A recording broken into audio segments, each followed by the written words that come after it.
तिरुपति मंदिर का गर्भगृह तिरुमला पर्वत पर स्थित है। यहाँ भगवान वेंकटेश्वर की शांत और रहस्यमय मूर्ति स्थापित है। भक्त गर्भगृह में दर्शन करते हैं और दिव्य उपस्थिति का अनुभव करते हैं। दर्शनार्थियों को ऐसा लगता है कि भगवान अभी अभी तपस्या से उठे हैं।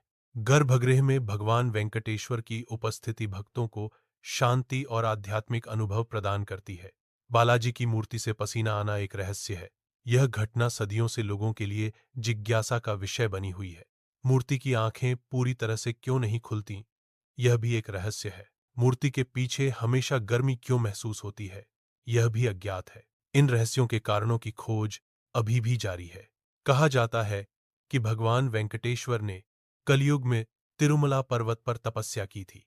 उनकी तपस्या के कारण उनके शरीर से दिव्य उष्णता निकली।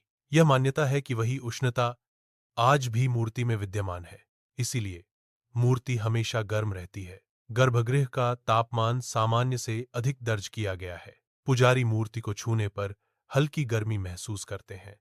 गर्मी का अनुभव असामान्य तापमान का संकेत देता है।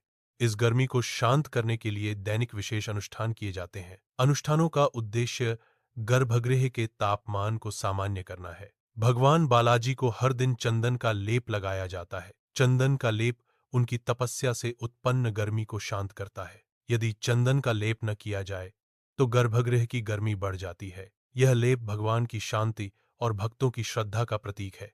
चंदन का लेप एक महत्वपूर्ण धार्मिक क्रिया है। कुछ खास दिनों में भक्तों और पुजारियों ने मूर्ति पर पसीने की बूंदें देखी हैं। यह घटना भगवान की जीवंत उपस्थिति का प्रतीक मानी जाती है। पसीने की बूंदें अक्सर एक रहस्यमय और पवित्र संकेत के रूप में देखी जाती हैं। यह घटना भक्तों के बीच श्रद्धा और भक्ति की भावना को बढ़ाती है। वैज्ञानिक दृष्टिकोण के अनुसार मूर्ति पर पसीना वातावरण की नमी के कारण होता है। वैज्ञानिक इसे संघनन की एक प्राकृतिक प्रक्रिया मानते हैं। धार्मिक विश्वास के अनुसार मूर्ति पर पसीना भगवान की तपस्या और करुणा का प्रतीक है। भक्त इसे दैवीय हस्तक्षेप और आशीर्वाद के रूप में देखते हैं। इस प्रकार एक ही घटना को विज्ञान और धर्म अलग-अलग तरीकों से समझाते हैं। भगवान बालाजी की आंखें पूरी तरह से खुली नहीं हैं। यह माना जाता है कि भगवान की आंखें पूरी तरह खुलने पर उनकी दिव्य दृष्टि से दुनिया जल जाएगी। इसलिए उनकी आंखें हमेशा आधी खुली रहती हैं। यह उनके भक्तों के लिए एक सुरक्षा उपाय है।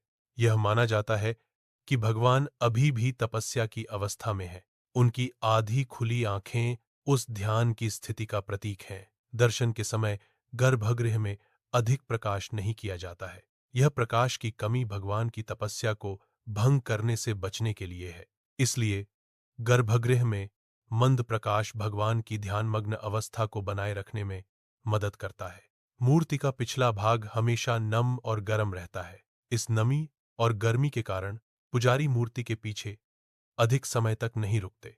एक मान्यता है कि मूर्ति के पीछे भगवान के केश आज भी बढ़ते हैं, इसलिए समय समय पर उन केशों को सजाया जाता है। यह मान्यता मूर्ति के पीछे के भाग को विशेष और रहस्यमय बनाती है। इसीलिए मूर्ति के पीछे के भाग का अपना महत्व और मान्यताएं हैं। गर्भगृह में प्रवेश करते ही एक विशेष प्रकार की ध्वनि और मौन का अनुभव होता है। कई भक्त बताते हैं कि वहां खड़े होने से मन अपने आप शांत हो जाता है। यह माना जाता है कि यह भगवान के मौन व्रत की शक्ति है। यह शक्ति आज भी उस स्थान में व्याप्त है जिससे शांति का अनुभव होता है।